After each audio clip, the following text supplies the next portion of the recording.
Hey, salutations! Bonsoir. Comment Sid. ça va? Ça va bien, toi? Moi, ça va bien. Aujourd'hui, c'est jour de plaisir.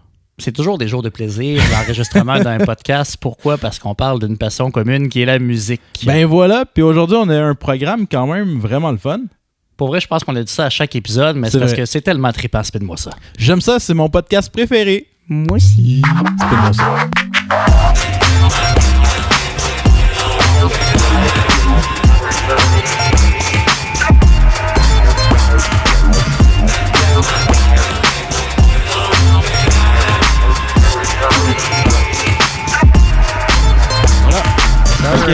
Écoute, épisode 15, déjà? mon ami. Honnêtement, on a commencé ça quand? Ça fait quelques mois. Ça doit faire au moins 20 semaines.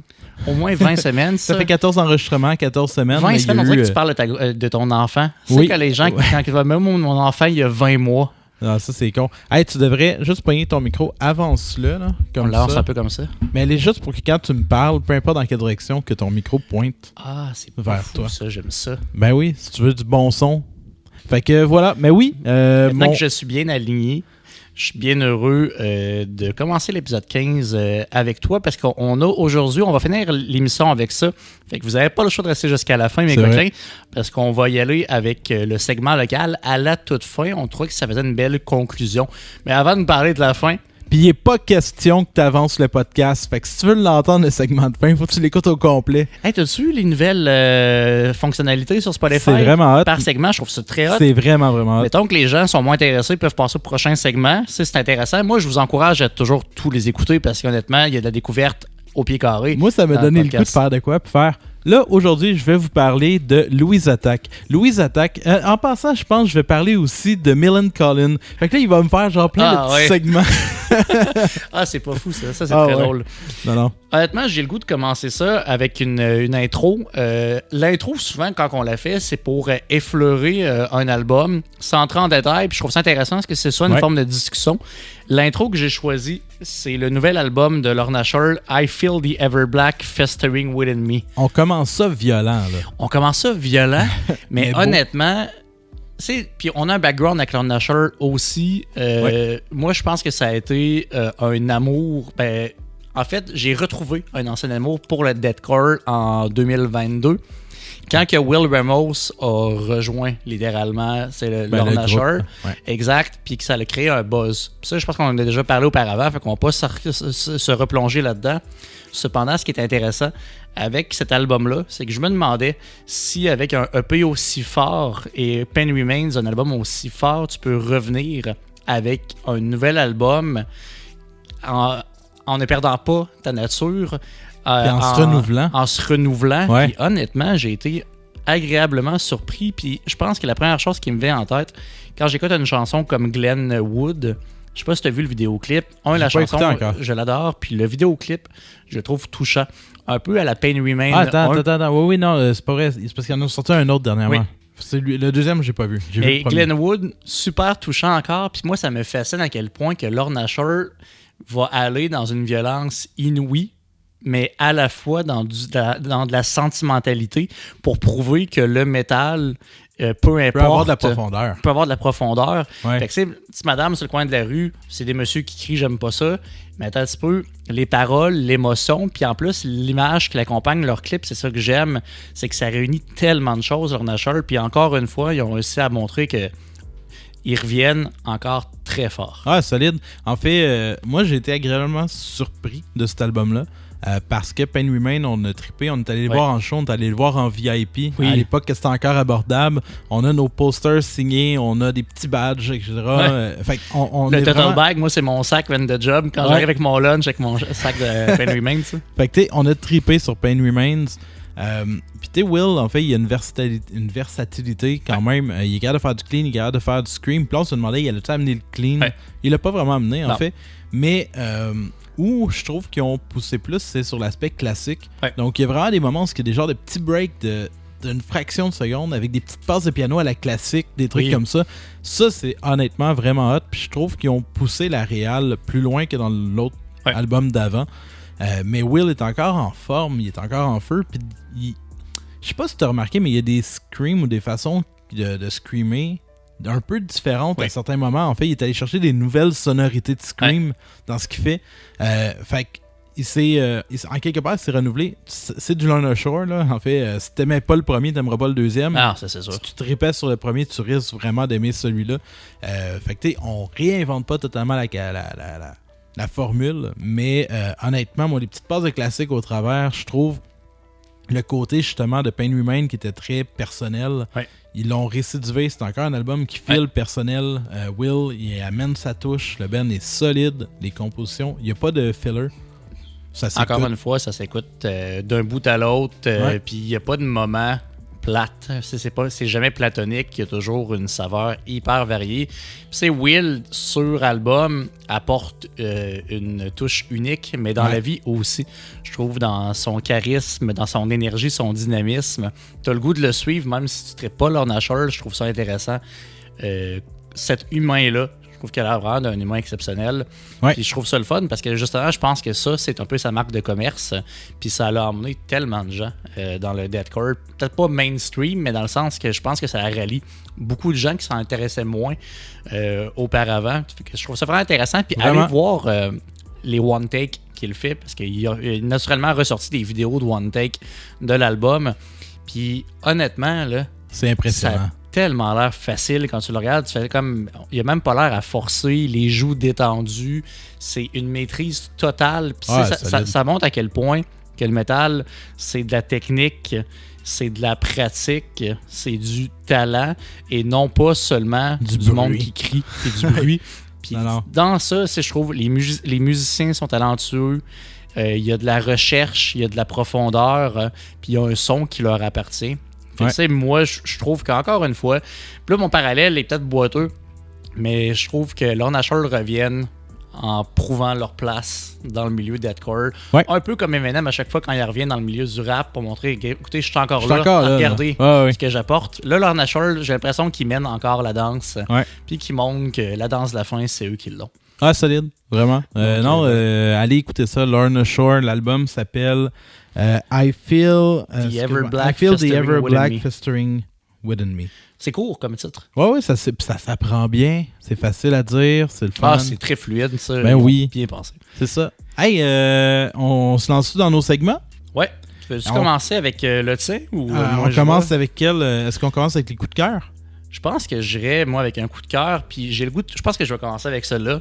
Souvent, je te laisse commencer parce que je peux bien. Ben, vas-y. Pourquoi pas? Ah oui. Les derniers podcasts, souvent, c'est que je parle en intro. Souvent, c'est moi qui apporte l'intro parce que j'aime ça, puis je te laisse aller. Mais là, on va faire différent. Moi, y aller encore. Là, c'est encore toi qui parles. T'es écœuré de m'entendre? Pas grave, je continue. Inquiète-toi pas, je vais revenir. Ben oui. Mais honnêtement, je vais avec un grand coup de cœur qui est The Space Between Us avec Beyond the Void, qui est leur EP tout fraîchement sorti de leur côté.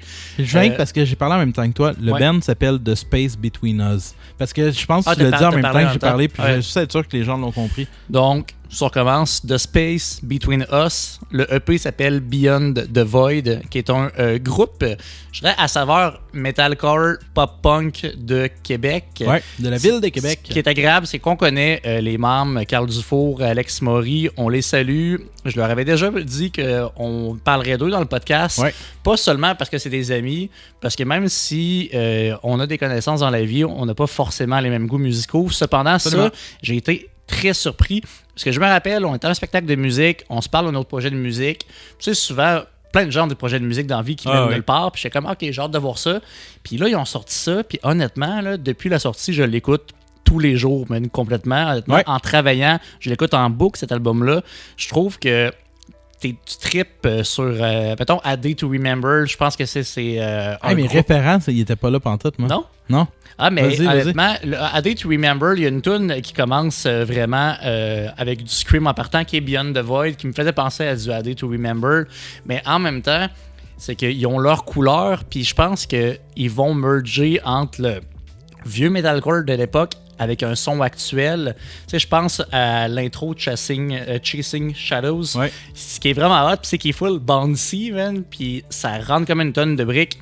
Puis je trouve qu'ils ont une belle complémentarité, Carl et Alex. Puis le ton de voix à Alex, je l'adore. Puis tu sais, il est atypique. c'est un ton quand même, c'est plus aigu.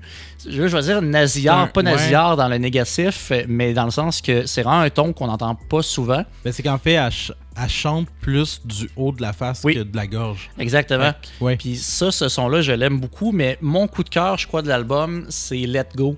Let Go, c'est une chanson que je trouve vraiment intéressante parce qu'il y a de la diversité. Elle commence avec un Carl, c'est qui chante. Il y a Alex qui vient chanter avec un ton différent d'habitude, puis qui rembarque avec son aigu après. Il y a un autre bout dans l'album qui va accompagner le scream aussi. Je pense qu'elle embarque avec un genre de scream un peu... ça, c'est dans Beyond the Void qu'elle amène un scream un peu je pense que t'as raison, c'est vrai. Mais dans Let Go, elle commence avec un ton de voix un peu comme, pas sensuel, mais il y a quelque chose dans sa voix d'intéressant. Puis après ça, pouf, rembarque avec sa voix habituelle. Fait que je trouve qu'il y a une versatilité super intéressante. Moi, je les ai découverts avec Psychosis, le premier single de l'album. Ça m'a accroché tout de suite, puis ça m'a donné le goût de voir ce qu'elle allait nous offrir. Puis honnêtement, allez écouter ça, parce que c'est seulement 20 minutes, cette chanson. C'est un EP, là, en fait. Mais oui, mais c'est 20 minutes de pur bonheur. C'est vraiment bon. En fait, moi, tu vois, mes référents, de tu parlais de metalcore, il y a aussi beaucoup de touches d'électro au travers. Oui, c'est vrai. Donc, c'est un blend, en fait, de soft metalcore, avec des moments vraiment électro et tout. Moi, mes référents, en fait, j'ai pensé à Sing the Sorrow de AFI. Ah ouais, c'est pas fou. Parce que sa voix, le chanteur, il a aussi une voix assez aiguë, etc. Puis t'as des chansons comme Change of Season qui blendent du genre de pop-punk avec etc. Des moments que, excuse-moi, j'espère que le référent fait pas mal, là, mais des moments que ça me faisait penser aussi à quasiment du Avril Lavigne, mais juste un petit peu plus edgy.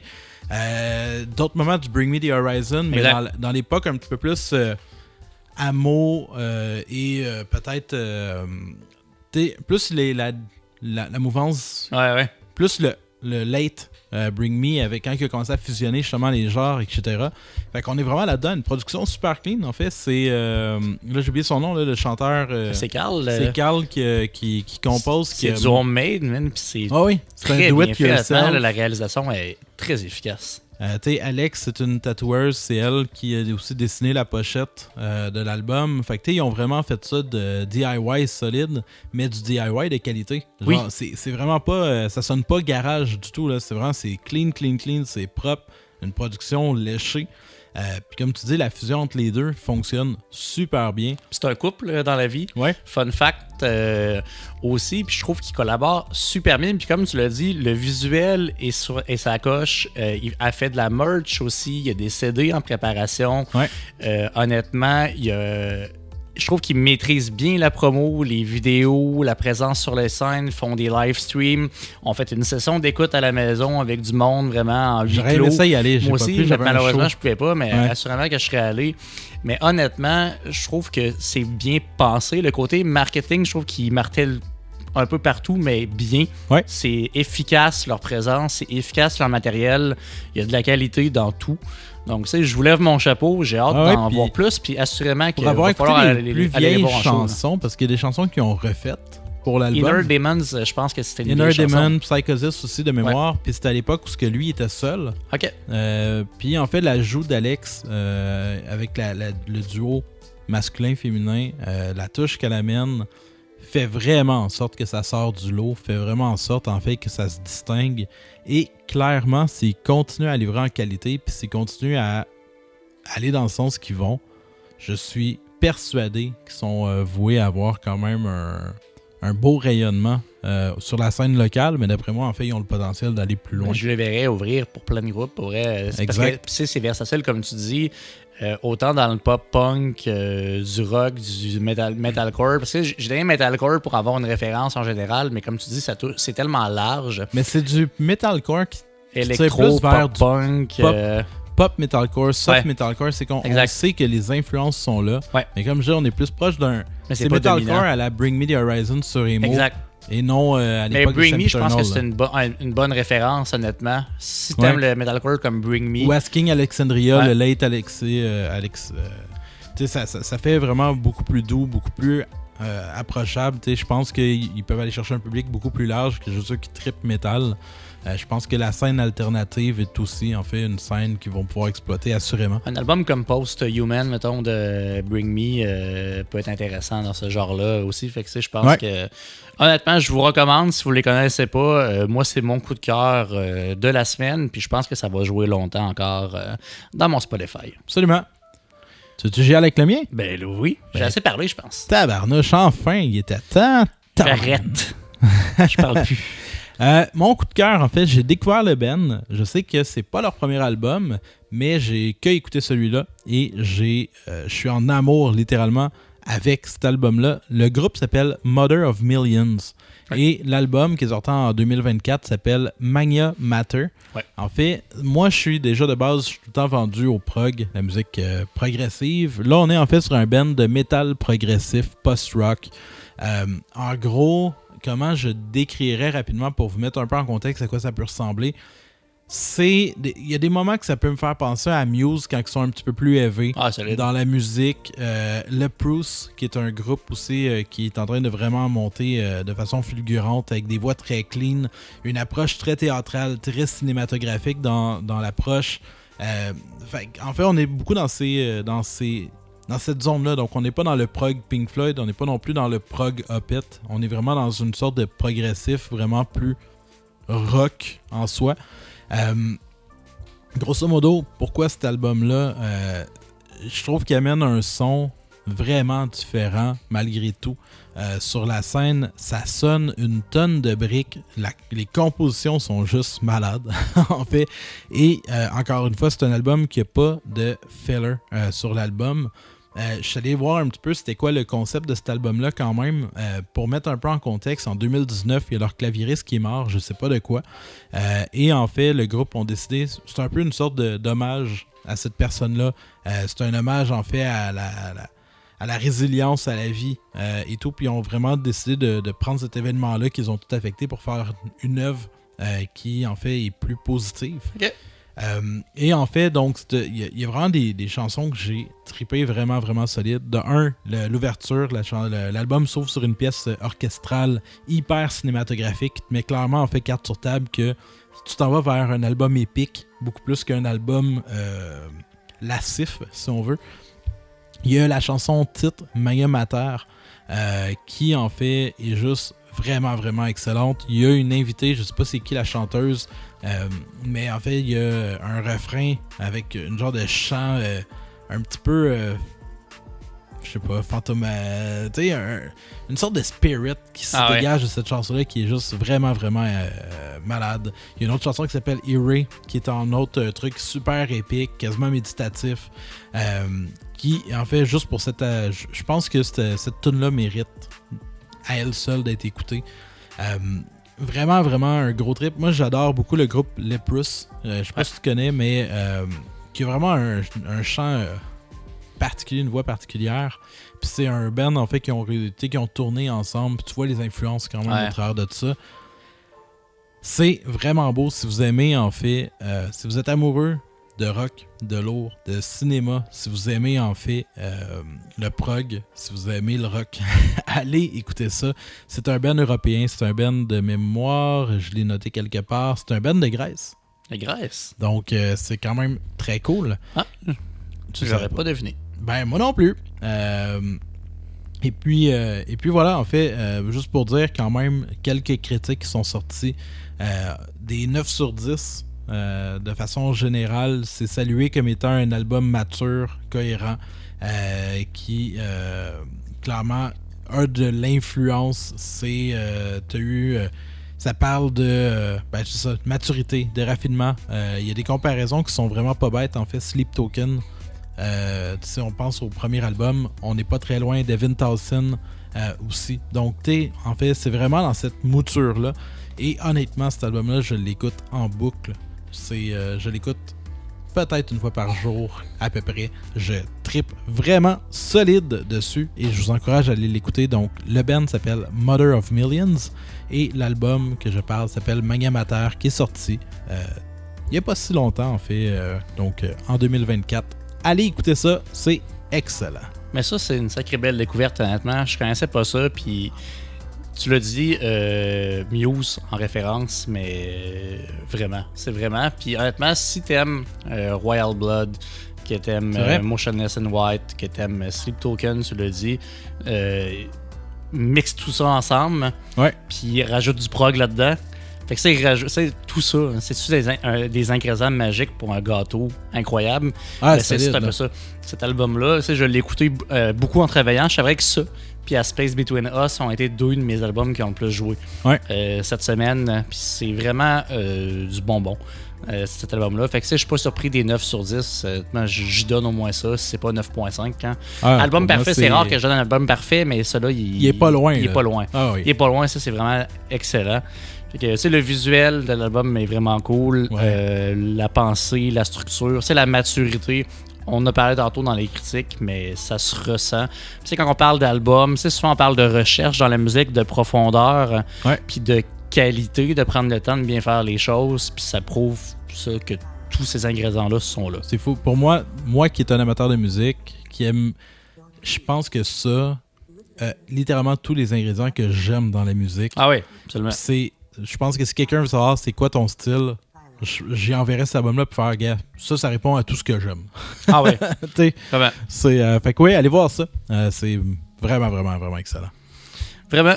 Donc, je continuerai avec le segment Spin-moi. Spin-moi ça. Tabarnouche. C'est drôle parce que je vais y aller avec un vinyle qu'on a acheté tous les deux tout récemment, qui est Sun Drench de Millimetric. Puis ça, c'est drôle parce que ni toi ni moi, je pense, après ma barre, on est des fans tant que ça de Electro House. En tout cas, moi, c'est pas une musique que j'écoute au quotidien. C'est pas une musique que j'écoute particulièrement souvent. C'est disons. Mais je me suis laissé surprendre pourquoi avec la porte d'entrée de la collaboration avec Tire le Coyote. La chanson Danser avec Ivresse. Je trouve ça intéressant parce que c'est toi qui me l'as introduit.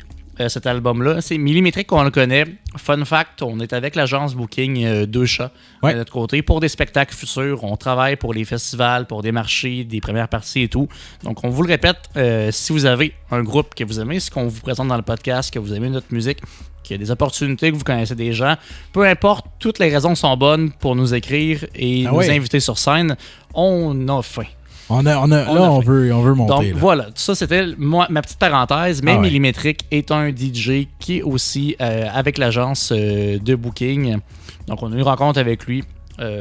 Pour voir un peu comment on pourrait collaborer. Là. Absolument. Donc il n'y a pas de collaboration officielle actuellement, mais cette rencontre-là m'a amené à m'intéresser à l'univers de Millimetric. Puis ce qui est cool avec ça, c'est que Pascal nous a appris le fun fact qui a joué de son côté comme drummer pendant longtemps dans le groupe metal. Ça, je trouvais ça vraiment hot. Ou rock. Non, metal. Il faisait du sludge. Oui, c'est ça, du sludge. Puis il disait que c'était quand même tough avec les temps et tout. Puis je trouvais ça intéressant, mais cet album-là, je me suis laissé porter pour la chanson avec Tire le Coyote. Je l'ai mis sur la table tournante. Puis honnêtement, foutu beau produit. Honnêtement, sauter là-dessus. 25 pièces, un vinyle bleu pété, c'est splatter. Vraiment beau, de qualité. La pochette est belle. C'est fait avec le vinyliste à Québec. Donc, une petite plug comme ça. Allez faire vos vinyles là-bas. Millimetric, honnêtement, moi qui n'ai pas très fin connaisseur du électro puis du house, je me suis laissé porter. Puis là, c'est drôle, le mix, que moi, je fais ce genre de mix-là des fois. Je me suis mis à jouer à Super Mario World sur Super Nintendo, mais pas de son. En écoutant du Millimetric, j'étais joyeux, puis ça y allait. Puis honnêtement, c'est pas des sons puis une énergie que je suis habitué d'avoir, c'est dans mes speakers quand j'écoute mes vinyles. J'ai trouvé ça entraînant, diversifié, coloré. Puis cette vibe-là m'a rendu vraiment super heureux. C'est vraiment un album d'été, c'est un album de plage, c'est un album vraiment de soleil. Là. Ah oui. C'est vraiment ça. Puis fenêtre baissée, puis tu pars en road trip, puis les têtes se font aller. Puis je trouve que tu peux pas être indifférent. Je pense que la vibe t'emmène à hocher de la tête. Ce que j'ai aimé, principalement, puis comme on a dit, on n'est pas des gros connaisseurs de house. Non. Donc, c'est sûr qu'on n'est peut-être pas les meilleurs référents, puis peut-être que en connaître plus, on grandirait à en connaître, là, mais ce que j'ai vraiment aimé de l'album aussi, c'est que c'était... des fois, j'ai l'appréhension que ces genres de musique peuvent être assez redondants en soi. Puis je trouve qu'il a vraiment amené des touches par moments qui surprennent, des formules qu'il est allé chercher, des collaborations. Exact. Puis de la manière qu'il travaille ses chansons fait en sorte qu'il y a des moments, des structures de chansons qui sont moins conventionnelles. Puis qui m'a quand même littéralement surpris. La collaboration avec Tire le Coyote, moi, c'est comme ça que c'est une des chansons que j'ai vraiment, vraiment aimé parce que c'est comme une collaboration improbable. Puis la voix de Tire le Coyote, puis le mix qu'il a fait, c'est vraiment, vraiment génial en fait, où est-ce que tu reconnais Tire le Coyote, mais dans un univers complètement différent. Mais c'est pas la seule collaboration, il y en a quand même plusieurs sur l'album, puis c'est... tu sais, c'est pas un album que je vais écouter au même titre que j'écouterais Pink Floyd, là, dans le sens que c'est pas le même type de trip, mais honnêtement, faire du ménage, justement faire une activité ludique, quand t'as juste le goût d'être bien, puis d'avoir un petit beat qui te fait du bien. Là. Honnêtement, je pense que je vais l'en mettre en un dimanche matin, on vient de déjeuner, un petit smoothie, on joue à jour de paye, on met du millimétrique. Ça emmène de l'ambiance, c'est le fun en famille, ça donne le sourire. Tu peux pas être triste en écoutant millimétrique. Non, tu peux pas être triste en écoutant ça. Puis comme tu dis, c'est pas redondant. Puis ça m'a surpris. Parce qu'au début, moi, je me disais... je veux l'encourager, puis c'est ça. Je m'attendais juste à petit pouti, puis je disais, c'est saoulant, mais finalement, pas du tout, honnêtement. Puis c'est qu'il va dans tellement de collaborations que justement, je trouve que ça redéfinit le genre, comme si je connaissais le genre en particulier, mais dans le sens que ça redéfinit mon opinion du genre. Oui, exact. Mais c'est pour ça que je dis peut-être que c'est plus conventionnel que ce que je sais. Mais moi, qui découvre le style par lui, je me rends compte qu'il est venu casser des préjugés que j'avais, peut-être des attentes que j'avais par rapport au style. Des fois, on se demande tout le temps un peu, qu'est-ce que ça fait un DJ? C'est quoi, mettons, la fonction première? Puis t'as juste la personne qui met des tunes, mais au final, il y a un travail de réalisation, de mix, des idées qui apportent, des choses qui vont dénaturer, parle de mixing, il en parlait, il y a une tune de ton d'un artiste, première chose qu'il fait, il enlève toutes les tracks de drum puis il les refait lui-même, il va ajouter, il va passer à des patterns, fait que ça, il y a de la créativité puis de la réalisation dans le DJ puis dans tout ce qui est house électro, puis là-dedans, je l'ai bien vu, fait que je suis content, c'est une belle découverte honnêtement parce que ça m'a ouvert une porte. Est-ce que je suis devenu fan d'électro? Non. Est-ce que j'ai le goût d'entendre plus de millimétrique à l'avenir? Absolument. Oui. Puis tu sais, ça fait longtemps qu'il roule sa bosse. Ça doit faire 20 ans qu'il roule, qui travaille. Il a été nominé pour un album d'électro aussi. Exact. Puis il travaille avec plein de bons artistes. Fait que tu sais, c'est pas... Ils viennent pas juste de sortir, là, soit dit en passant. Là. Fait que tu sais, allez le voir, millimétrique avec un K à la fin. Donc, Voilà. Cool. Fais-moi ça. Moi, j'ai goût de revenir sur un album qui est sorti il y a quand même un petit bout. J'avais envie de parler de Blink-182 qui sont revenus en 2023 avec leur album One More Time. Puis la raison pourquoi j'ai choisi, en fait, c'est que à la sortie de l'album, j'ai pas tant trippé sur cet album-là. Je suis curieux de t'entendre, voir l'évolution de ta pensée. Voilà. Elle a évolué, mais semi. Dans le sens où Blink-182, quand même, je pense que dans les deux cas, je peux parler en nos noms. Tu sais, c'est un band qui a bercé notre adolescence. Moi, je les ai connus à l'époque de Enema of the State, Dude Ranch, etc. Et en fait, c'est un band que j'ai adoré pour plusieurs raisons, parce que c'est un band qui avait un côté très humoristique. C'était pipi caca, mais c'était un pipi caca funny. C'était dans l'époque des Jackass, c'était dans l'air du temps. 100%. Ça a été pour moi et comme plusieurs, en fait, mon entrée dans le punk, entre parenthèses. Tu avais des Offspring, Blink-182, etc. Donc, Blink-182, c'est mon entrée dans l'adolescence. Fait qu'il y a une nostalgie par rapport à ce groupe-là. Et depuis les tumultes histoires avec Tom DeLonge, etc., ils ont... il y a comme un peu du on revient, on s'en va, etc. Puis toute cette période-là, j'avais comme un peu skippé jusqu'à temps qu'ils reviennent avec comment il s'appelait Matt Skiba avec California, que j'avais vraiment adoré. Honnêtement, quand il est sorti, j'ai trippé vraiment, vraiment solide dessus. Même si c'est peut-être pas une opinion populaire. Nine est sorti un petit peu dubitatif sur les premiers singles. L'album est sorti, j'ai finalement fini par l'adopter. Et j'aime encore une fois beaucoup cet album-là. Et quand ils ont annoncé le retour de Tom au sein de Blink-182, ben comme tout le monde, on est content. On est dubitatif de savoir qu'est-ce que ça va donner. Est-ce qu'on va retrouver Enema of the State? Mais le danger il est là. C'est ça. Parce que c'est la nostalgie versus qu'est-ce qu'ils vont faire actuellement. Qu'est-ce qu'ils vont faire. Donc, si on revenait avec One More Time, sur le coup, j'ai pas tant trippé pour plusieurs raisons. Il y a des chansons que j'aimais. Puis je vais y revenir, mais Anthem 3 qui est la piste d'intro, solide track. Mais un côté surproduit, même si ça a tout le temps été surproduit, de l'utilisation d'autotune, je trouvais que de façon générale, puis peut-être que c'était arrivé dans un moment où Travis produisait tellement d'albums à la Blink-182 que j'avais l'impression que même Blink-182 était devenu une copie d'eux-mêmes. Là. fait que pour moi, c'était un peu beige quand je l'ai écouté les premières fois. J'avais des coups de cœur néanmoins pour la chanson One More Time qui est super touchante. Ah, absolument. Anthem et tout. Bref, se passe un an de temps. Et pour une raison X, je me fais je vais le réécouter. Tu sais, des fois, il y a des albums, tu fais. J'étais peut-être pas dans le moment, puis j'étais peut-être juste pas dans le beat de ça. Ah ouais. Fait que je l'ai remis, puis même des chansons que j'ai pas aimées, j'ai commencé à les aimer. Edging, quand elle était sortie, j'ai fait, je sais pas, c'était. Puis, tu vois, là, je commence à les aimer, puis il y a des chansons que j'ai commencé à vraiment triper. Je trouve que les 4 premières chansons de l'album, aujourd'hui, je les trouve vraiment bonnes. Puis, il y a comme de quoi que j'ai comme catché, c'est que c'est pas un album. Je vais dire ça comme ça, c'est pas un album de Blink. Je vais essayer de pousser ma réflexion plus que ça. Blink, pour moi, c'est quoi? C'est de l'humour. On se prend pas au sérieux. C'est des jokes connes. C'est quand même généralement de quoi de très rapide, etc. Puis le côté très pop-punk de cette époque-là. Là, en fait, on est sur un album de 3 amis. Puis l'album traite principalement, à quelques exceptions, du fait que Mark, il a eu un cancer, puis que il y a plusieurs chansons qui font des allusions à ça de, on prend pour acquis les choses jusqu'à temps qu'on les perde ou jusqu'à temps qu'on pense qu'on va les perdre. One More Time est littéralement là-dessus. Il y a Travis Barker, le drummer, qui avait eu un accident d'avion, qui a failli mourir aussi, etc. Puis au bout du compte, c'est pas un album de Blink, c'est un album de 3 dudes qui ont vécu plein de choses ensemble puis qui ont fait il y a peut-être que notre amitié vaut plus mais en même que temps, nos chicanes. Aurais-tu voulu que les 3 messieurs de 50 ans te parlent de pipi caca puis qu'ils déconnent? Non, mais est-ce que je souhaitais le retour de ces 3-là? Je sais pas. Initialement, puis avec Matt, ça amenait, il y avait déjà ce côté-là un peu plus sérieux dans ce qu'il faisait, mais c'est plate, mais je suis le premier amoureux de Tom, là, puis on a eu ce débat-là souvent, là.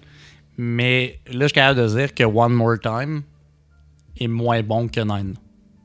Ouais, je continue à être d'accord. J'aime mieux les plate, albums là, avec Matt. ce que je dis là, parce que c'est tough pour moi, mon cœur déchire, parce que là, je bâche pas Tom, mais Nine, je le trouvais mieux, overall, mieux réalisé, plus agréable que One More Time. Ouais, non, je suis 100% d'accord avec toi. Ce que j'ai noté un petit peu, en fait, les points forts de l'album, Anthem Part 3 est probablement ce qui est le plus proche d'une tune de Blink, autant dans le riff, autant en fait dans le propos, etc. Cette tune-là, juste pour cette tune-là, l'album mérite d'exister. Ah oui. Littéralement. One More Time, c'est une chanson acoustique. Elle est à cet album-là ce que I Miss You était à l'album éponyme. Une chanson vraiment touchante, vraiment plus grounded. C'est vraiment un hommage au fait qu'ils ont tous déjà failli se perdre par la mort ou autre. Puis ils se retrouvent, il y a un clip super touchant qui a été fait.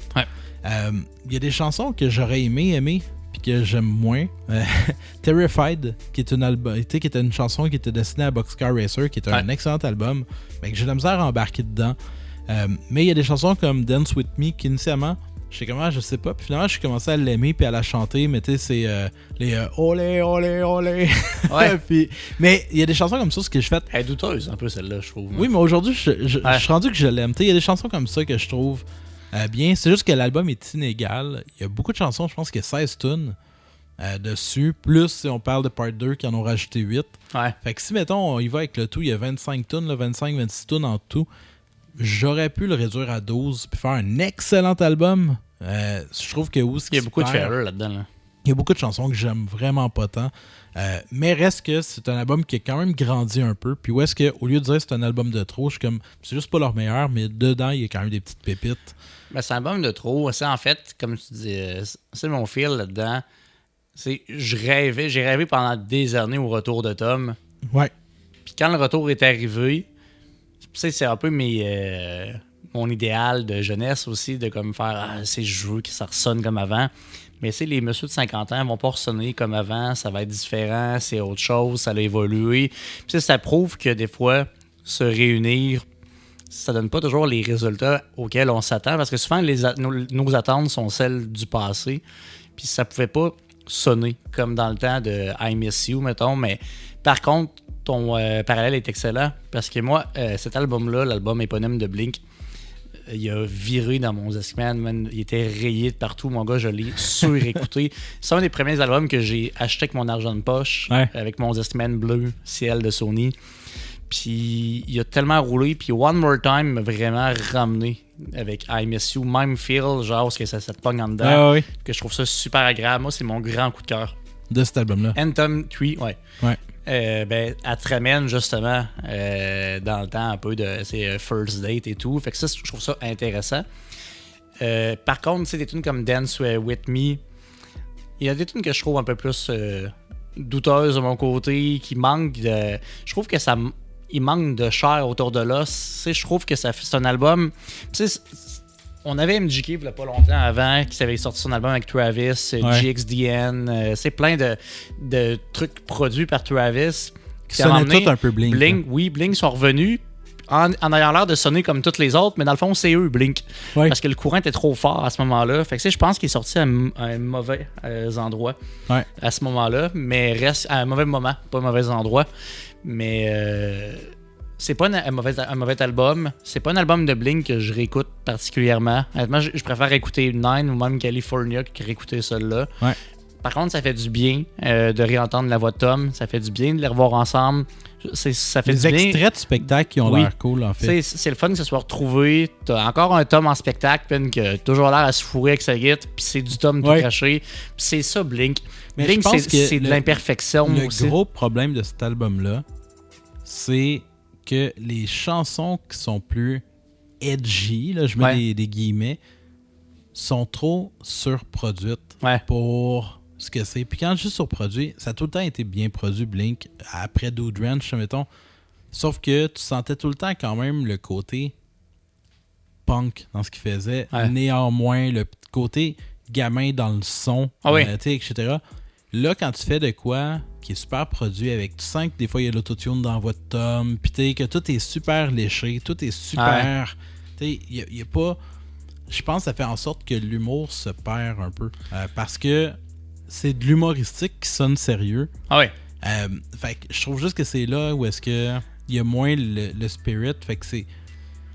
Mais c'est clair en termes de spirit, parce que j'aurais pas voulu qu'il se casse tout nu puis qu'il refasse un clip à la... non, mais en show, ils s'amusent encore à faire des jokes de sauf que oui, mais tu le sens pas sur l'album qu'ils se sont amusés. Tu sens plus que les messieurs sont devenus matures puis ont écrit des textes de messieurs qui ont vécu des affaires puis qui ont eu peur de se perdre. Mais c'est correct. Sauf que j'aurais aimé ça que ça soit 2-3 tunes puis qu'on retrouve la folie de Blink puis qu'on ait 10 tunes. 40 minutes au pire, je m'en fous du temps, du nombre de tunes, mais qu'on ait de la qualité. Là, il y a beaucoup de failures. Fait que j'ai trouvé décevant cet album-là. Moi aussi, je l'ai réécouté. J'ai appris à peu près à l'apprécier, mais je skip il n'est pas dans mon top 5 d'albums de Blink définitivement. Ah non. C'est pour ça que j'ai pas mis en coup de cœur non plus. Mais je suis content qu'on en parle, que ça nous permet de parler de Blink puis de montrer un peu que c'est un groupe iconique de son côté peut avoir des moins bons albums mais aussi encore là, pour la réception, j'étais curieux, mais la réception critique a été bonne. En fait, il souligne la chimie, il souligne le fait qu'on retrouve... Il y a beaucoup de clins d'œil, là, en fait, quand même à ce qu'il faisait, etc. Donc, je pense que ça dépend qui l'écoute. Moi, personnellement, j'ai été déçu à sa sortie. Aujourd'hui, j'ai appris à aimer plus l'album, ce qui a fait en sorte que je l'ai acheté en vinyle parce que je l'écoute de temps en temps. Je l'écoute pas avec le même plaisir que d'écouter Enemy of the State ou l'autre d'après Take Off Your Pants ou etc. Mais ça s'écoute bien. Il y a des chansons qui sont vraiment bonnes, comme je dis dessus. Il y a des fillers. Mais overall, c'est un album qui est respectable. Mais je l'ai choisi justement parce que j'avais envie de parler de Blink quand même. Parce que c'est un groupe qui a bercé mon adolescence. Parce que, au bout du compte, je suis quand même content de savoir que le Ben je suis comme content que le band soit revenu ensemble pour ce qu'il symbolise. Ben, j'aimerais toujours aller voir Blink actuellement. C'est pas pour juste... Si les billets n'étaient pas 850$. C'est dégueulasse. Là. Mais non, je pense que honnêtement, c'est un album qui vaut la peine d'être écouté, mais il faut pas avoir l'attente trop forte. Je pense que moi, je voulais l'écouter, là, puis être tout de suite sous le charme, puis renversé à la première écoute. C'est pas arrivé. Ça m'a pris plusieurs écoutes avant de commencer à l'aimer. Je suis d'accord. Donc, longue analyse, mais en même temps, on jase. On jase parce que Blink, on peut pas juste parler de Blink puis effleurer le sujet. Fallait en parler un peu plus parce que dans nos cœurs, ça a bien de l'importance. Dans mon adolescence, ça m'a tellement accompagné. Tellement. Merci encore d'exister puis d'être une icône dans l'adolescence de plusieurs. On en reparlera, mais j'écoute parler d'Offspring bientôt puis de leur dernier album. Parce que c'en est un autre que j'ai appris à aimer. Je suis d'ailleurs Offspring puis Youngblood, genre à une répétition. Oui. C'est vraiment hot. Vraiment. Est-ce que ce gars-là, en ce moment, il brille, là? Mais en ce cas, moi, je vais y aller. Puis là, on est dans la découverte, hein? On est dans la découverte, là. Ouais. Puis c'est vrai, parce qu'on n'aime pas être à découverte. C'est un long podcast, quand même. On parle beaucoup. Oui, il nous reste encore 2 pics plus notre segment local. Mais écoute, je vais aller avec quand même plus concis celui-là, puis ça va pouvoir m'accompagner là-dedans, parce que c'est un album que tu connais un peu plus que moi, mais c'est une découverte commune. En fait, c'est toi qui l'as découverte. Moi, ça fait un bout. Ça fait un bout, puis moi, tu me l'as emmené. C'est un album 2024. Cet album-là. Ok, toi, je t'ai introduit avec cet album-là? Oui. Ah, c'est drôle. Oui, tu m'as introduit avec cet album-là. Moi, je ne connaissais pas. On parle de Zeal and Ardor, l'album Grief, qui est sorti le 23 août 2024. C'est un album qui est particulièrement excellent, puis tantôt, on parlait de Mother of Millions. Ouais. Je dis pas qu'on est dans le même genre de musique, mais dans une versatilité, une recherche, puis une proposition qui est hyper variée. Ouais. Parce que souvent, le vocaliste va dans plein de vocales super intéressants. Ce que j'aime de cette chanson-là, il y a une chanson particulière. J'ai tout fucké ton choix. C'était Hide in Shade, qui est des espèces de cris. Genre, c'est pas black metal, mais un peu comme Diddling Complex. Je sais pas si c'est dans le temps. Avec une espèce de côté. En tout cas, je trouve ça particulièrement intéressant comme offre, cet album-là. Donc, allez le voir si, encore une fois, je pense à Spirit Box, sauf qu'en même temps, comment tu le définirais, le genre, toi, de cet album-là? Parce que j'ai comme de la misère à mettre une étiquette. Je vais peut-être mettre un petit peu en contexte Zeal and Ardor, peut-être en repartant un petit peu avant pour l'amener en tant que tel. Mais Zeal and Ardor, initialement, c'est un band qui mélange, je dirais, à peu près 3 styles musicaux. Donc, de la chanson, j'espère que c'est pas offusquant, comment je vais le dire, mais tu sais, de la chanson d'esclave, avec des rythmes, etc., des chants de cette nature-là, avec des touches de black metal et des touches, en fait, un petit peu à la Sleep Token ou peu importe, là, des moments qui sont très voix clean, etc. Fait c'est un hybride dans ces eaux-là qui forme quelque chose qui est très... Il y a une pesanteur dans ce qu'ils font. De façon générale, le dude, il scream en black metal, il scream super bien. Si vous aimez, tu sais, dans un style un petit peu vieux cradle, etc. Sa voix clean, c'est une voix grave, c'est une voix chaude et tout. Puis quand il va faire des chants un petit peu plus, comme je disais, style un peu, tu sais, ce qu'on a en tête des chansons un peu plus au niveau de des vieilles années et tout, c'est une voix rauque. Encore une fois, très chaude, avec vraiment beaucoup de spirit, beaucoup de soul dans sa voix. C'est ça, dans le fond, moi je les ai connus à l'époque de leur album Strange Fruit, qui est vraiment, vraiment excellent et qui embrasse beaucoup justement ce côté-là un peu chant d'esclave des années, je sais pas, 1800 ou autre. Puis c'est vraiment dans le son, dans la manière de chanter, dans les propos et tout. Et après ça, ils ont sorti leur album d'après qui est éponyme, qui est plus rock en quelque part, avec des touches un peu plus prog, qui se promène un peu plus, qui est mon album préféré, Grief, et suit encore cette mouvance-là, mais quand même de façon générale plus soft, beaucoup plus... C'est ça que j'ai aimé, moi, le côté comme un peu, je dirais, c'est pas... C'est avec quand même des... références blues, soul, il y a comme du électro, c'est du post c'est post-metal là-dedans aussi. Je trouve ça hyper intéressant comme album dans l'approche. Parce que justement, c'est un album qui est pesant, qui fait du bien, puis hyper introspectif. Là. Il devient super intéressant. Absolument. Toi, tu faisais une petite recherche. Je suis en train d'essayer de voir comment il se nomme. Mais tu sais, ça dit, le band mix des sons de African American Spiritual with Black Metal. Je pense que c'est vraiment ça. C'est de l'avant-garde metal, neo-soul. Donc, tu sais, si on veut vraiment une description, c'est à peu près comme ça qui se font décrire en tant que tel. Mais c'est vraiment un hybride vraiment distinctif. Il n'y a pas deux bands comme eux autres. Il n'y a pas deux bands qui sonnent comme eux autres. Et encore une fois, c'est vraiment, vraiment excellent. Puis Grief, comme je dis, c'est un album qui est peut-être plus calme. Une meilleure porte d'entrée pour quelqu'un qui aime moins le côté black metal. Parce que quand ça arrive, c'est peut-être plus dosé. Ça arrive moins souvent. Quand ça arrive, c'est efficace fois 1000. Mais de façon générale, c'est un album qui est peut-être plus facile d'approche. Donc si tu tripes Sleep Token, tu risques d'aimer cette vague-là aussi. Il y a un côté expérimental qui est super intéressant, justement. Puis je pense que c'est un album qui nous amène à voyager encore une fois. Ouais. Encore le genre d'album que j'écoute dans le noir, moi, de mon côté, sur vinyle. Puis qui t'amène, je trouve, dans les profondeurs. Je trouve que c'est hyper introspectif, c'est hyper personnel. Puis c'est un univers qui leur appartient. Difficile à décrire parce que j'ai pas beaucoup de références pour Zillen Ardor dans le genre de musique qu'ils font. C'est vraiment une découverte. Plongez-vous dans leur univers parce que ça vaut vraiment la peine. Je t'encourage à écouter l'album blanc. L'album éponyme parce que j'écoutais le Mauve aussi. Strange Fruit. C'est ça, exactement. Puis Grief, on parlait de maturité tantôt, de réalisation. Mais je trouve qu'ils sont allés là-dedans. De leur côté, un album qui est beaucoup plus soft, mais excessivement bien produit, de qualité. Donc, je vous encourage à aller dig leur discographie. Mais 100%. Grief reste un album que je trouve particulièrement comme touchant, profond. Vraiment? Well done. Toi, t'avais parlé d'une découverte. C'est Ozric Tentacles. Oui. Donc, on dirait vraiment que tu as dit Testicles, mais Testicle, Ozric Testicle. Ozric, c'est comme Ozric, O-Z-R-I-C, espace Tentacle, comme des tentacules. Et l'album s'appelle Swirly Termination, un album qui est sorti en 2000. Et tu vois, c'est un album que j'ai pogné dans des... moi, encore une fois, j'aime beaucoup le prog, j'aime beaucoup ce genre de trucs-là. J'ai mon pusher à CD qui a sorti une sélection à un moment donné de musique prog. Et il y avait 2 albums de cette band-là. Puis j'étais comme, qu'est-ce que c'est ça? Genre, pis tu sais, les pochettes sont un peu flyées, tout ça. Puis j'étais comme, c'est-tu bon? Il dit, ben, je sais pas, j'en ai pas écouté. Mais quand j'en ai, ça part vite. Je fais, on va les prendre.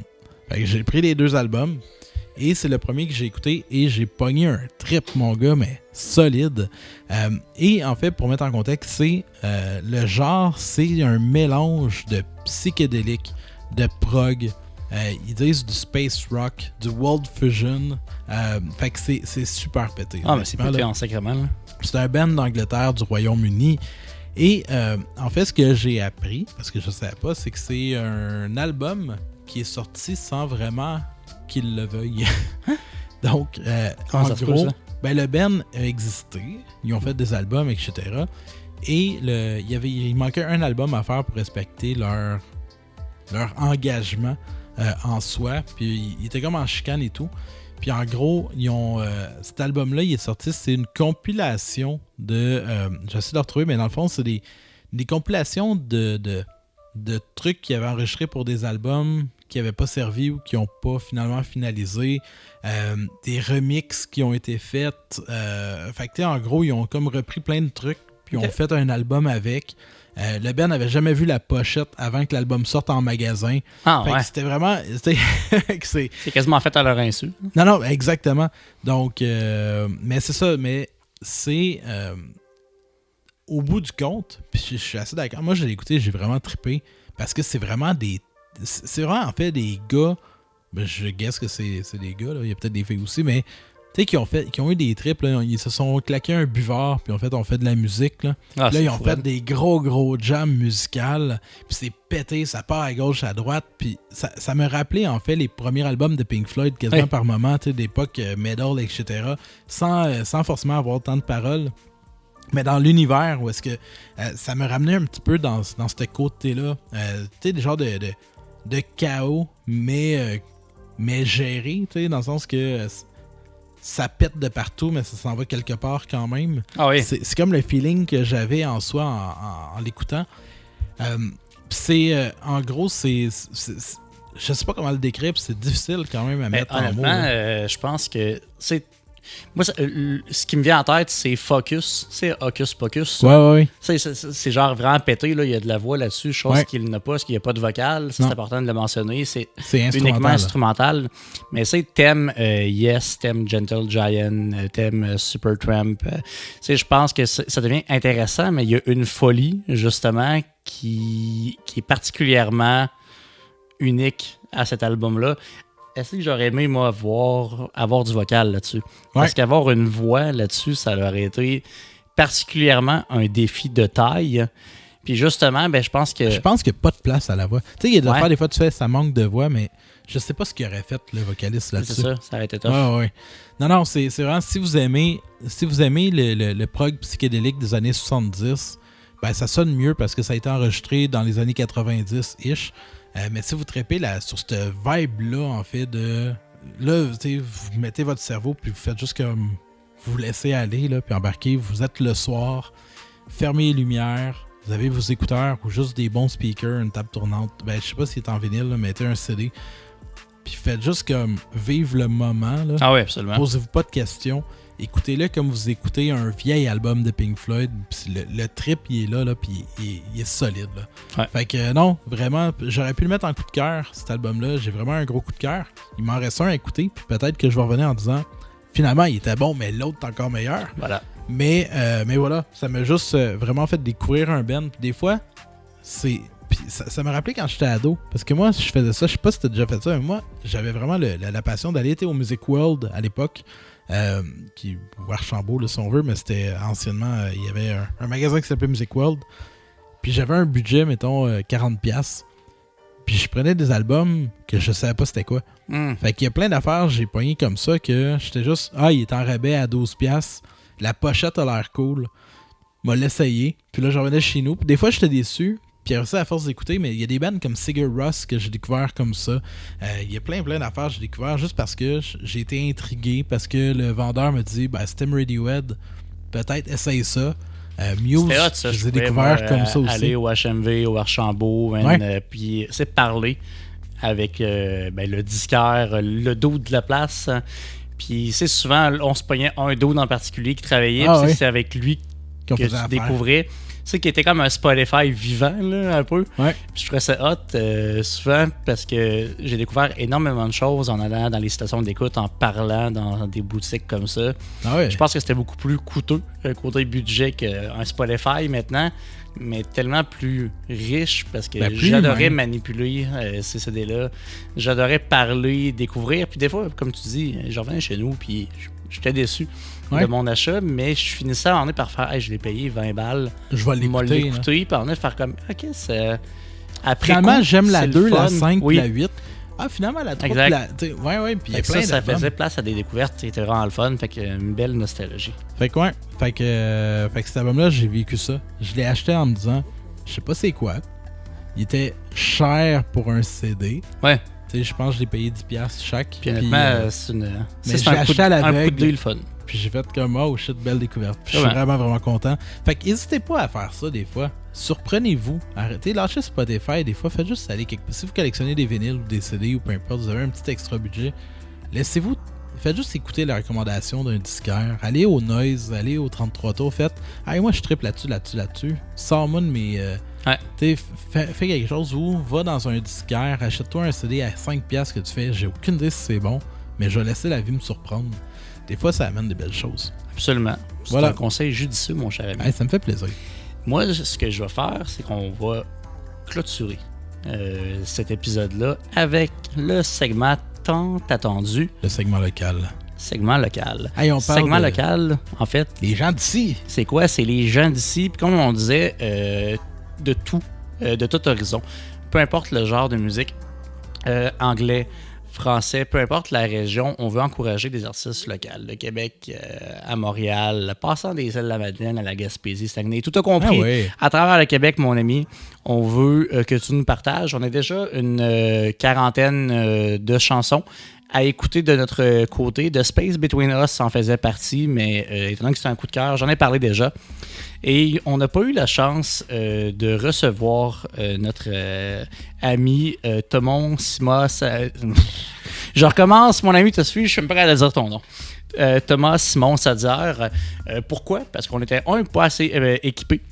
Au tout début, pour recevoir des invités, on était encore de notre côté dans une recherche identitaire dans notre podcast, comment apporter les choses, puis de construction de tout ça. Fait qu'avant de recevoir des invités, puis c'est là que je déparle. Fait qu'imagine avec des invités. Ah non, on voulait quand même être sûr de notre shot. Ben, on voulait roder notre show. Exactement. Aussi, là. Mais on a vu, je sais pas si vous connaissez Thomas Simon Sadière, t'as-tu vu? Je l'ai dit je deux sais pas fois. Si c'est Sadière ou Sadier. Faudrait demander. Sadier. On a juste appelé Thomas. Thomas, quand on l'a découvert de notre côté, c'est qu'on a sorti un album, un EP, qui s'appelle Viser la Lune, sous la bannière Woody Music, qui est un label. On a déjà parlé, une maison de disques, et Thomas était sous le même label que nous. Fait qu'un jour, quand on a fait notre lancement d'album à Québec, Thomas est descendu de Montréal faire notre première partie. Et à un moment donné, on pourrait monter, nous aussi, à Montréal. C'est là que ça a donné. C'est ça, à la Casa del Popolo.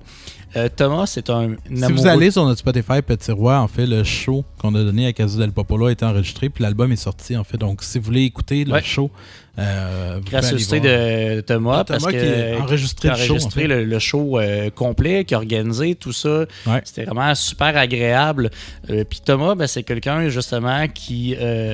c'est un Français d'origine, mais 100% implanté ici, un vrai Montréalais. Thomas, je serais pas surpris de le voir nu-pied descendre Sainte-Catherine avec sa guitare. Ah ouais. Il y a vraiment un feel de bohème.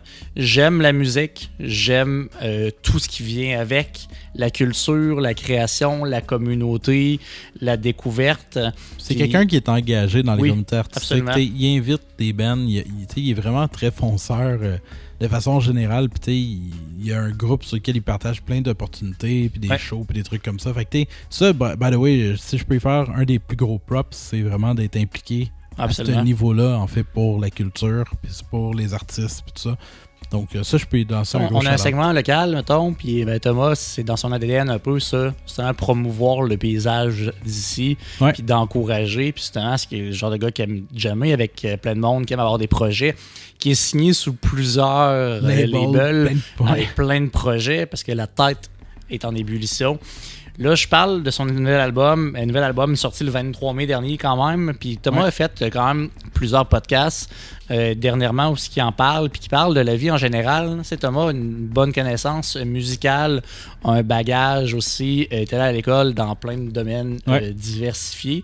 Fait que c'est quelqu'un qui est cultivé, qui est intéressant, qui amène des choses intelligentes sur la table. Son album s'appelle Toute ta vie recherche les tiens. C'est un album que j'ai trouvé intéressant de mon côté. Faut dire que Thomas, dans son interprétation, c'est très unique. Il y a une voix qui lui est propre de son côté. Je pense que ça plaît à certains, ça peut plaire moins à d'autres. Faut être quand même ouvert à ça. Moi, je me rappelle l'avoir vu en show, piano-voix. Puis ce qui m'a surpris, c'est à quel point il ose, puis qu'il s'assume, puis que sa voix, son personnage, puis la personne qu'il est dans la vie, c'est une seule et unique personne. C'est le gars a vraiment même genre d'attitude. C'est sur album, je trouve que dans sa vie, tu le vois qui est transporté par son univers puis sa musique. Je trouve les arrangements intéressants, les textes intéressants aussi. Puis c'est ce que je donne à Thomas, c'est à quel point qu'il démarche puis qu'il croit en son projet, qu'il a fait les vinyles, qu'il les apporte partout, qu'il en parle, c'est vraiment quelqu'un que je trouve très... Il est très fonceur. Ah oui. Puis ça, c'est vraiment tout à son honneur. Fait que, je vous encourage à aller l'écouter. à vous faire une tête. C'est de quand votre même côté. déstabilisant. Oui. Je vais être franc, honnêtement. Puis je pense qu'il est au courant, là, j'espère. Mais dans le sens que il y a une façon, d'une part, de composer qui est bien différente de ce qu'on a l'habitude d'entendre, surtout ici au Québec. Où est-ce que on est dans des formats qui sont généralement beaucoup plus américains comme approche et tout. Là, on est vers quelqu'un qui a quand même une connaissance de la musique. C'est un multi-instrumentiste. Il expérimente au sein de sa musique. Donc, dans la structure de ses compositions, on sort des sentiers battus.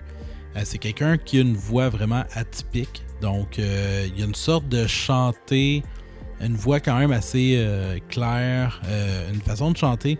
Puis, ça va avoir l'air un petit peu négatif, comment je vais dire, mais un ton un petit peu...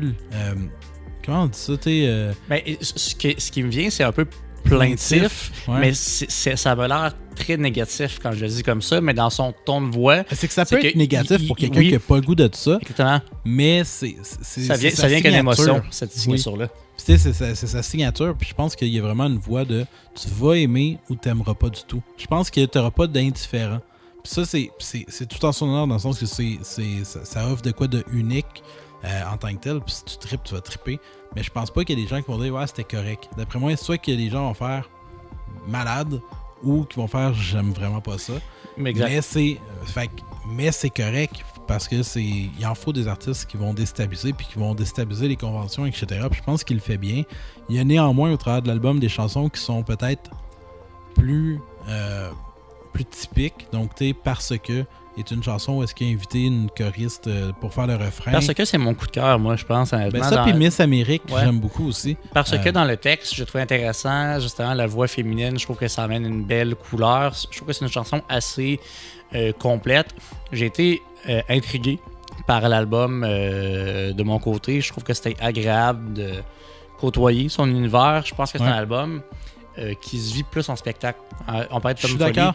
Moi, on l'a vu, nous, de notre côté, Thomas, puis honnêtement, je pense qu'il y a une saveur supplémentaire en spectacle parce que c'est très intimiste, sa musique puis sa façon d'approcher les choses. Il y a une façon très drôle d'être sur scène. Exact.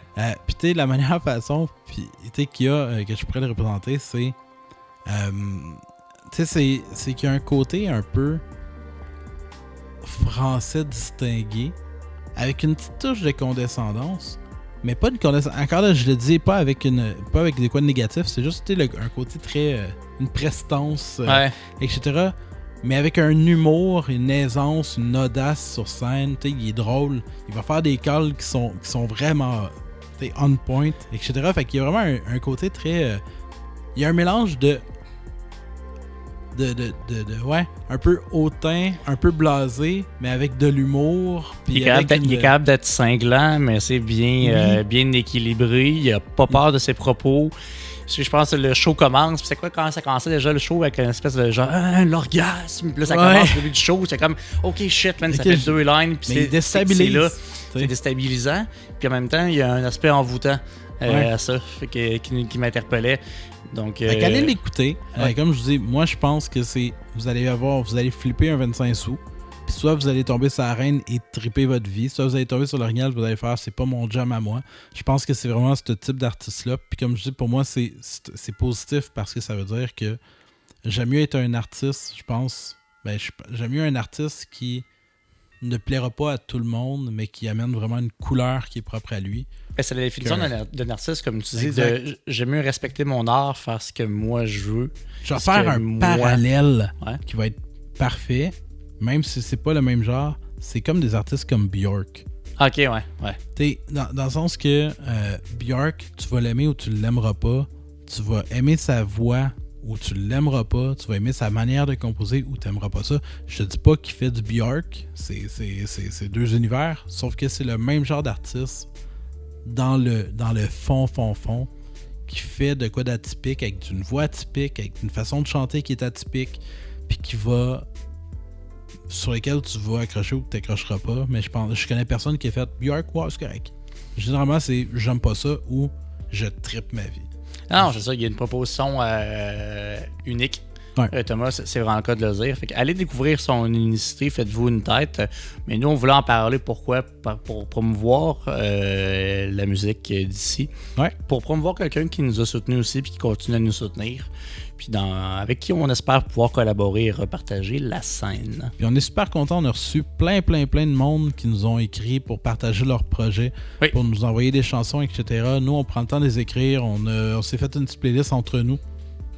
Pour se garder vraiment un œil ouvert. Mais si vous avez un projet musical, si vous êtes musicien, que vous êtes au Québec ou dans la francophonie, puis on peut même y aller au niveau canadien, là, mais idéalement, on va essayer d'encourager vraiment la culture d'ici. Mais écrivez-nous, soit par TikTok, soit par Facebook, n'importe quoi, en fait, sur Spotify en commentaire. Mais écrivez-nous, en fait, ce sur quoi vous travaillez, votre dernier album, vous avez venu de sortir un single, écrivez-le nous. Si on a un petit coup de cœur, si on a, en fait, si on trouve que ça nous a interpellés, etc., mais assurément, on va en parler. Puis je pense qu'on va vraiment se donner ça comme mission, c'est d'avoir au moins 1 ou 2 pics locales à parler par épisode de choses qui sont venues nous interpeller de la scène locale. Donc, voilà. Puis parlant de scène locale, je sais pas, le podcast, on compte le sortir quand?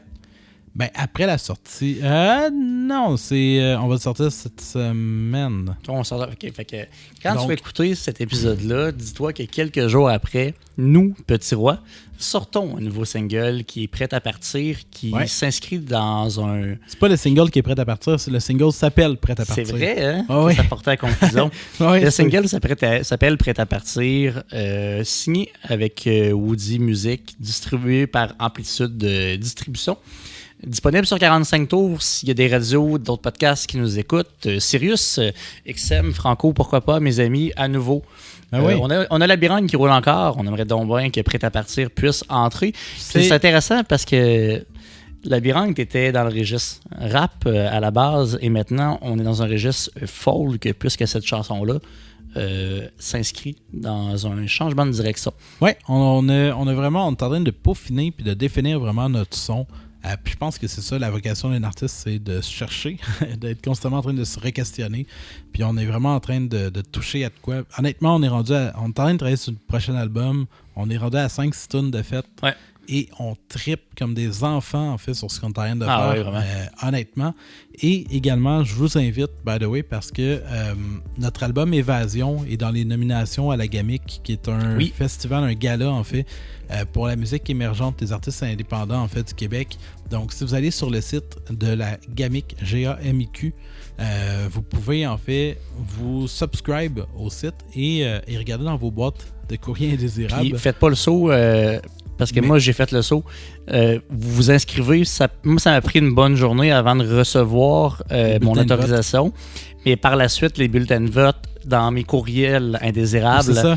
Puis, c'est un long processus. C'est un engagement de votre part. On vous le demande parce que honnêtement, c'est pas long. C'est long de recevoir les codes, mais c'est pas long en tant que tel s'inscrire. Ça prend quelques secondes. Info personnelle. Notre album Évasion, vous pouvez aller y est nominé pour album folk de l'année. Ouais. Donc, vous pouvez aller inscrire l'album dans vos nominations. Ça coûte rien. Mais ça peut tellement nous donner des chances de gagner en visibilité puis à faire promouvoir notre musique. Donc, honnêtement, allez-y, ça nous ferait juste vraiment plaisir. Même si on ne gagne pas, juste savoir qu'il y a des gens qui ont pensé. Parce qu'il y a le jury à 50%, il y a aussi le public à 50%. Ça, c'est vous, à la maison, qui nous écoutez, soit sur le podcast, soit dans la musique. Fait allez voter. Autrement, comme je vous disais, 22 septembre, la chanson Prête à partir va être disponible partout. Donc, bonne écoute. J'espère que vous avez apprécié le podcast. Mon nom est Derek. Et je suis Cédric. Et on est Petit Roi. Spin-moi ça.